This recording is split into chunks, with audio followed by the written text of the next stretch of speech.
کسی نے یہ خوبصورت جملہ کہا ہے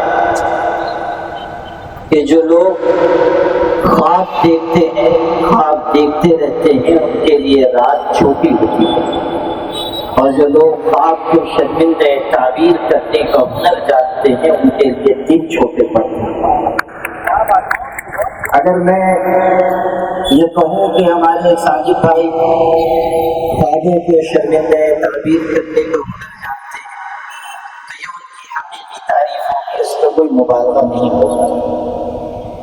ویسے ڈاکٹر سعید فارانی جیسے خوبصورت قادر الکلام خوش اخلاق اور ملنسار شخص کی تعریف کے بعد میری تعریف کی نہ ضرورت باقی رہی نہ اس کی کوئی گنجائش رہی، اور شاید قدر و قیمت بھی کمی ہے، اس لیے کہ ڈاکٹر صاحب نے جو کچھ کہا دل سے کہا، اور خوش اخلاق انسان کی، خوش نیت انسان کی نشانی یہ ہے کہ وہ دوسروں کی تعریف ہمیشہ کھل کر کرتا ہے، اس میں کوئی بخل سے کام نہیں کیا۔ ایک بات میں عرض کرنا چاہتا ہوں، اسلام نے یہ بات تو ہمیں سکھائی ہے کہ ہم اپنی قوت بازو سے، محنت سے روزی کمائیں، لیکن ایک بات اور سکھائی گئی ہے، اور وہ یہ ہے کہ اگر انسان اس طرح اپنا ذریعہ معاش اختیار کرے کہ خود وہ اپنی روزی بھی حق حلال کی محنت کے ذریعے حاصل کرے اور دوسروں کے لیے بھی روزی کا ذریعہ بنے، تو ایسا انسان مبارک بھی ہے، خوش قسمت بھی ہے۔ ایک صاحب تھے، روزی کی تنگی سے پریشان ہو کر جا رہے تھے، کسی اللہ والے سے ملاقات ہوئی، پوچھا کدھر جا رہے ہو؟ کہا یہاں روزی نہیں مل رہی ہے، دوسرے شہر جا رہا ہوں۔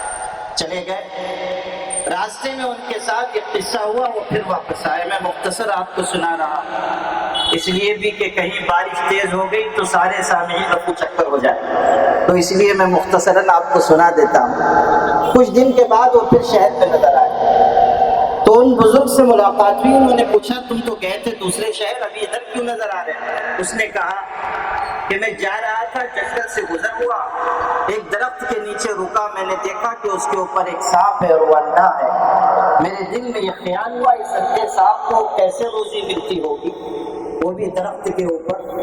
اتنے میں نے دیکھا کہ ایک پرندہ آیا، اس کے پنجوں میں کوئی چیز دبی ہوئی تھی، اس نے اپنے منہ سے آواز نکالی، اس آواز کو سن کر سانپ نے منہ کھول دیا اور اس پرندے نے وہ چیز اس کے منہ میں ڈالی جسے اس نے کھا لیا۔ میرے دل سے آواز آئی کہ جو اللہ اندھے سانپ کو درخت پر کھلا رہا ہے وہ مجھے بھی اپنے شہر میں روزی عطا کرے۔ میں واپس ہو گیا۔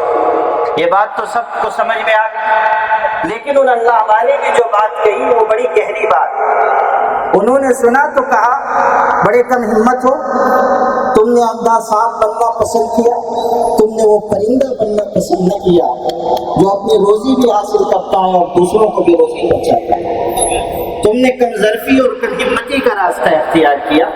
تمہیں یہ چاہیے کہ خود اپنی روزی کماؤ اور دوسروں کی روزی کا ذریعہ بن جاؤ، تاکہ قیامت کے دن جب اعلان ہو تو تم خوشیاں محبتیں تقسیم کرنے والوں کی جماعت میں شامل ہو۔ یہ بات ہمارے اور آپ کے سیکھنے کی ہے کہ ہم اس روئے زمین پر ایسے بنے کہ ہماری ذات نفع رساں ہو۔ فَأَمَّا الزَّبَدُ فَيَذْهَبُ جُفَاءً وَأَمَّا مَا يَنفَعُ النَّاسَ فَيَمْكُثُ فِي الْأَرْضِ۔ قرآن ایک اصول بتاتا ہے کہ جو سمندر کا جھاگ ہے مٹ جانے کے لیے، اور جو چیز لوگوں کو نفع پہنچاتی ہے اللہ اس کو زمین میں قائم رکھتا ہے۔ ساجد بھائی اپنی روزی بھی کما رہے ہیں اور دوسروں کے لیے بھی روزگار کا ذریعہ بن رہے ہیں، اور چونکہ ان کا ذہن اچھا ہے، سوچنے والا ہے، ان کا ذہن زرخیز ہے، اس لیے وہ نئی نئی چیزیں تلاش کر کے لاتے ہیں اور پھر بڑی محنت کے ساتھ نقشوں میں رکھ بھرتے ہیں۔ ہمیشہ یاد رکھیے، محنت، قسمت اور نصرت، یہ تین چیزیں انسان کی کامیابی کی بنیاد ہیں۔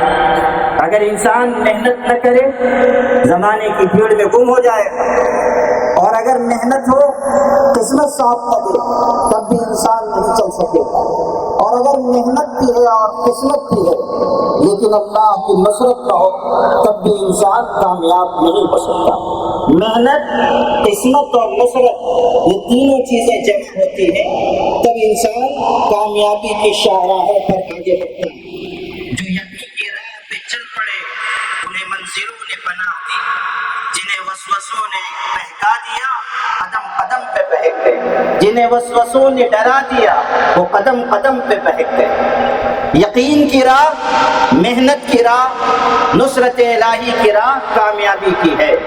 ہمارے ساجد بھائی محنت، قسمت اور نصرت ان تینوں کے ساتھ آگے بڑھ رہے ہیں، اور یہ بات سمجھنے کی ہے کہ نصرت الہی اچھے اور بھلے کاموں کے نتیجے میں ملتی ہے۔ اللہ نے اگر انہیں دولت دی ہے، دل بھی دیا ہے۔ دولت اور دل دونوں جمع ہو تب انسان ٹھیک ہے۔ اگر صرف دولت ہے، دل نہیں ہے، وہ انسان اللہ کی نگاہ میں، انسانوں کی نگاہ میں گر جاتا ہے۔ دولت بھی ہو، دل بھی ہو، اللہ نے مان دیا ہے، سخاوت کا جذبہ ہو، اور ماشاءاللہ یہ خوبی ان کے اندر ہے کہ وہ خیر کے کاموں میں شریک رہتے ہیں اور لوگوں کی مدد بھی کرتے ہیں اور دین کے کاموں میں بھی آگے بڑھ کر خرچ کرتے ہیں۔ اللہ سے دعا ہے دولت ان کی بڑھ رہی ہے تو اللہ تعالیٰ دل کو بھی اور وسیع فرمائے۔ ماشاءاللہ یہ جو آج عمارت کی یہاں افتتاحی تقریب میں ہم لوگ شریک ہو رہے ہیں، جیسا کہ ہمارے ڈاکٹر سعید فارانی صاحب نے کہا کہ انہوں نے بڑے اچھے منصوبے کے ساتھ بہت کم وقت میں بڑی محنت کے ساتھ اسے آگے بڑھایا ہے اور اسے مزید انشاءاللہ وہ آگے بڑھائیں گے۔ یہ خوشخبری ڈاکٹر صاحب کی زبان سے سن کر نہایت فرحت ہوئی کہ یہاں ایک ہاسپٹل کا بھی منصوبہ ہے، اور اللہ نے چاہا ڈاکٹر سعید فارانی صاحب جیسے خوش اخلاق اور بارگاہ الہی میں مقرب انسان اگر اس میں شریک رہے، مجھے اللہ کی ذات سے امید ہے کہ اللہ تعالیٰ اس منصوبے کو پائے تکمیل تک پہنچائے گا اور ہمارے شہر کی ایک بہت بنیادی ضرورت پوری ہوگی۔ ایک بات ڈاکٹر صاحب کے بارے میں بھی کہہ دوں، امانت سمجھ کر۔ حضرت مجدد الفسانی رحمۃ اللہ علیہ یہ فرمایا کرتے تھے جہانگیر کے بارے میں، اس کی خدمات کی بنیاد پر۔ بادشاہ جہانگیر کے بارے میں کہتے تھے کہ اللہ نے اگر مجھ فقیر کو اپنے فضل سے جنت میں داخل کیا، میرا وعدہ ہے کہ میں جہانگیر کے بغیر جنت میں قدم نہیں رکھوں گا۔ شہر کے ایسے لوگ جن کا اللہ کے ہاں کچھ رتبہ مرتبہ ہے، میں ان کی زبانی عرض کرتا ہوں کہ ان کا بھی یہ احساس ہے کہ خدا نے اگر ہمیں جنت میں جگہ دی تو ہم ڈاکٹر صاحب کے بغیر نہیں جائیں۔ یہ ان کی خوش اخلاقی اور خدمت خلق کی بات ہے۔ اللہ تعالیٰ ان کی عمر میں برکت نصیب فرمائے۔ لوگ کہتے ہیں، مجھ گنہگار سے یہ کہتے ہیں، ہم دوسرے شہروں میں جاتے ہیں، دوسری ریاستوں میں جاتے ہیں، لوگ تذکرہ کرتے ہیں، آپ کا ذکر خیر کرتے ہیں، ہمیں خوشی ہوتی ہے، اور اس لیے خوشی ہوتی ہے کہ آپ ہمارے شہر کے۔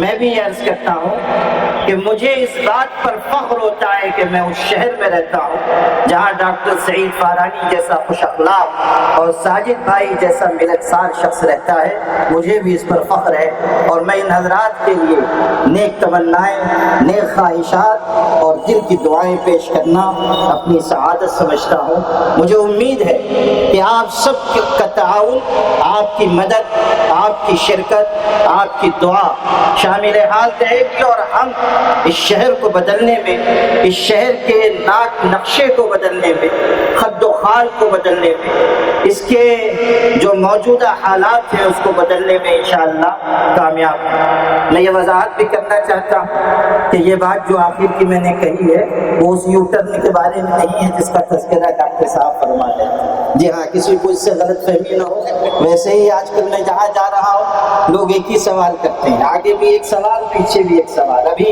میڈیا والے آ گئے اسد بات کہ آپ کا کیا ارادہ ہے، کشتیاں جلا کے آپ آنے کے ارادے میں ہیں؟ معلوم ہوا، میں نے کہا جس راستے سے آپ آئے ہیں اس پہ چلنے کے لیے میں کوئی کشتی تلاش کر رہا ہوں، وہ مل نہیں پا رہا۔ تو ذرا مل جائے تو اسی پہ میں خانقاہ آیا جایا۔ تو اس لیے میری عرض یہ ہے کہ ہمیں ایک اچھے اور فرض شناس شہری کی حیثیت سے شہر کو بدلنا ہے، اور انشاءاللہ بدلیں گے، بدل کے دکھائیں گے۔ جن کے اندر عزم ہوتا ہے وہ آگے بڑھتے چلے جاتے ہیں۔ ٹھہرا پانی کائی کھائے گھٹ گھٹ کر مر جائے، بہتا پانی پتھر چیرے اپنی راہ بنائے۔ میں اپنی طرف سے اور آپ سب کی طرف سے ساجد بھائی کی خدمت میں تہنیت اور مبارکباد پیش کرتا ہوں، اور انہیں یقین دلاتا ہوں کہ آپ زندگی کے کسی مرحلے میں، کاموں کے کسی منصوبے میں اپنے آپ کو تنہا نہ سمجھیں، ہم سب آپ کے ساتھ ہیں، ساتھ رہیں گے انشاءاللہ۔ والسلام علیکم ورحمۃ اللہ وبرکاتہ۔